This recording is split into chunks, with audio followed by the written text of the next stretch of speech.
আসসালামু আলাইকুম।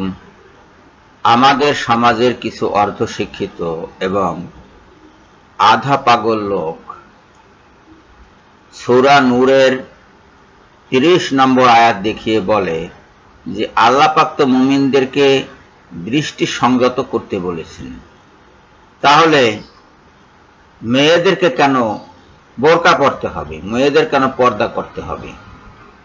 কিন্তু তারা জানে না যে ৩১ নম্বর আয়াতে আল্লাহ পাক বলেছেন ওই একই নির্দেশ নারীদের জন্য প্রযোজ্য, প্লাস তারা যেন তাদের মধ্যে যা সাধারণত প্রকাশ থাকে তা ব্যতীত তাদের অলংকার বা সৌন্দর্য প্রকাশ না করে। তারা যেন তাদের ঘাড় ও বক্ষদেশ মাথার কাপড় দ্বারা আবৃত করে। তারা যেন তাদের স্বামী, পিতা, শ্বশুর, পুত্র, স্বামীর পুত্র, ভ্রাতা, ভ্রাতুষ্পুত্র, ভগ্নীপুত্র, আপন নারীগণ, তাদের মালিকানাধীন দাসী, পুরুষদের মধ্যে যৌন কামনা রহিত পুরুষ এবং নারীদের গোপন অঙ্গ সম্বন্ধে অজ্ঞ বালক ব্যতীত কারো নিকটে তাদের সৌন্দর্য প্রকাশ না করে। তারা যেন তাদের সৌন্দর্য প্রকাশের উদ্দেশ্যে সজোরে না হাঁটে। সজোরে না হাঁটে মানে কি? সজোরে হাঁটলে কি দেখা দেয়? সামনের দিক থেকে কি দেখা যায় আর পিছন দিক থেকে কি দেখা যায় সজোরে হাঁটলে নারীরা, সেটা আপনারা ভালো করে জানেন, আমার ব্যাখ্যা করার প্রয়োজন নেই। তার মানে সজোরে হাঁটা পর্যন্ত নিষেধ।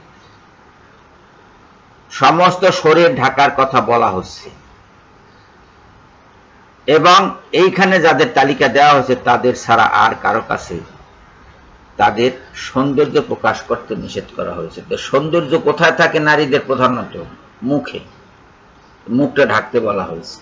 তো মুখটা ঢাকলে ব্যাপারটা দাঁড়াচ্ছে কি দাঁড়াচ্ছে ব্যাপারটা? বোরকা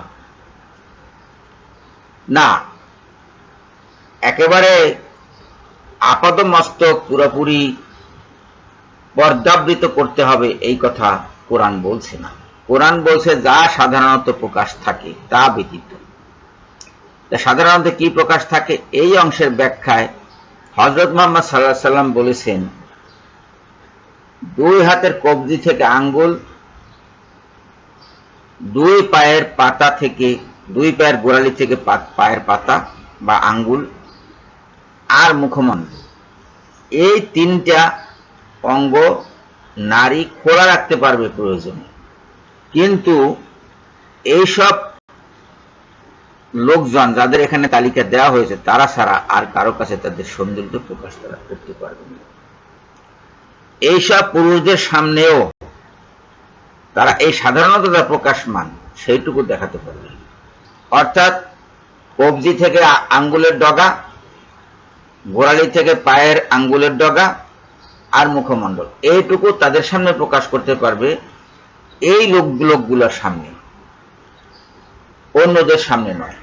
অন্যদের সামনে তারা যেন সৌন্দর্য, অলংকার বা সৌন্দর্য প্রকাশ না করে।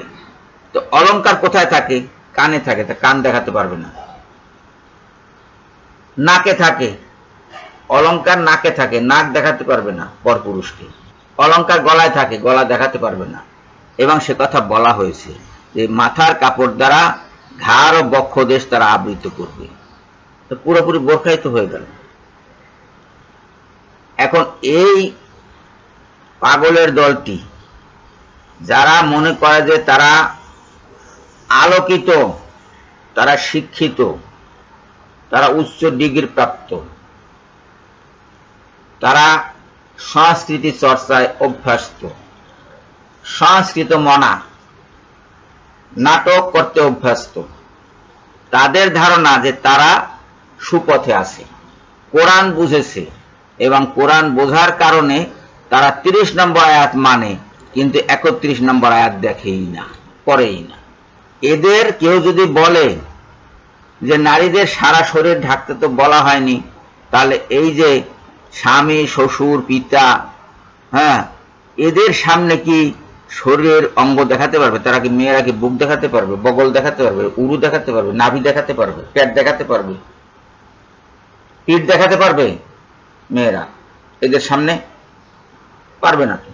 এই কথাটা আমাদের মনে রাখতে হবে। যখন কোনো কিছু পড়েন, আপনি কোনো কিছু যখন পড়েন, তখন অবশ্যই আপনাকে সম্পূর্ণটা পড়তে হবে, আংশিক পড়লে হবে না। যদি আপনি আংশিক পড়েন তাহলে আপনি আংশিক শিক্ষিত হলেন। যারা সূরা নূরের 30 নম্বর আয়াত দেখে আর 31 নম্বর আয়াত দেখে না, তারা 30 নম্বরে শিক্ষিত আর 31 নম্বরে অশিক্ষিত। এইসব অশিক্ষিত লোকজনের কথা কি আমাদের চলবে? চলবে না। অতি সম্প্রতি এরকমই এক ব্যক্তি, এক অশিক্ষিত ব্যক্তি শিল্পকলা একাডেমির মঞ্চে দাঁড়িয়ে এই মন্তব্যটি করেছেন। তার নাম উচ্চারণ আমি করব না। উনি বলেছেন যে আল্লাহ যেহেতু মুমিনদেরকে দৃষ্টি সংযত করতে বলেছে, সেহেতু নারীদের আর বোরকা পরতে হবে কেন?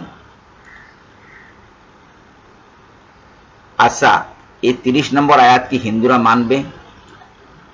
মানে না। কোরআন তো শুধু মুসলমানরাই মানে। তা পর্দা কি নারী শুধু মুসলমানদের জন্য করবে, অমুসলমানদের জন্য করবে না? হিন্দু আছে, বৌদ্ধ আছে, খ্রিস্টান আছে, নাস্তিক আছে, মুনাফেক আছে, মুরতাদ আছে, মুশরিক আছে, তাদের সামনে কি নারী বোরকা ছাড়া চলাফেরা করবে? কাপড় চোপড় দিয়ে শরীর না ঢেকে চলাফেরা করবে? বোরকাটা এত আপত্তি কেন? দেখতে কি কুদৃষ্টি সম্পন্ন সেটা? আমি তো দেখতেছি যে পৃথিবীর বিভিন্ন দেশে বোরকা পরা যে সমস্ত নারী আছে, তাদের সৌন্দর্যের সামনে তাদেরকে যেভাবে দেখা যায়, সুন্দর দেখা যায়, বোরকাহীন নারীদেরকে তো ততটা সুন্দর লাগে না। আর এত সুন্দর লাগতেই বা হবে কেন? আপনি ঘরের বাইরে যখন বেরোন তখন সৌন্দর্যের এত দরকারটা কি? সৌন্দর্যের প্রদর্শন করার হাট বসাবে সৌন্দর্যে কেন? কি দরকার? সব দেখানো পোশাক পরলে তো হবে না বাবা। তাহলে তার আপনি মুসলিম থাকবেন না, ইসলামের গণ্ডির বাইরে পড়ে যাবেন। আর নারী সমস্ত পুরুষের থেকে আড়াল করার জন্য এবং অচেনা নারীদের কাছ থেকেও নিজেকে আড়াল করার জন্য পোশাক পরে। যেমন পুরুষকে দৃষ্টি সংযত করতে বলা হয়েছে, নারীকেও তেমনি দৃষ্টি সংযত করতে বলা হয়েছে। পুরুষকেও সেভাবে পোশাক পরতে হবে। হাফ প্যান্ট পরে বেড়ালে চলবে না। জিন্সের টাইট প্যান্ট পরে গেঞ্জি গায়ে দিয়ে খোলামেলা ভাবে চলাফেরা করলে পুরুষকে মানাবে না, সেও ইসলামের নিয়ম নীতি মানল না। নারী পুরুষ উভয়ের জন্যই শালীন পোশাক পরতে হবে, এটাই আল কোরআনের বিধান। এক অংশ দেখে আর এক অংশ না দেখলে চলবে না। সবাইকে ধন্যবাদ জানিয়ে এখনকার মতো বিদায় হচ্ছি। আল্লাহ হাফেজ।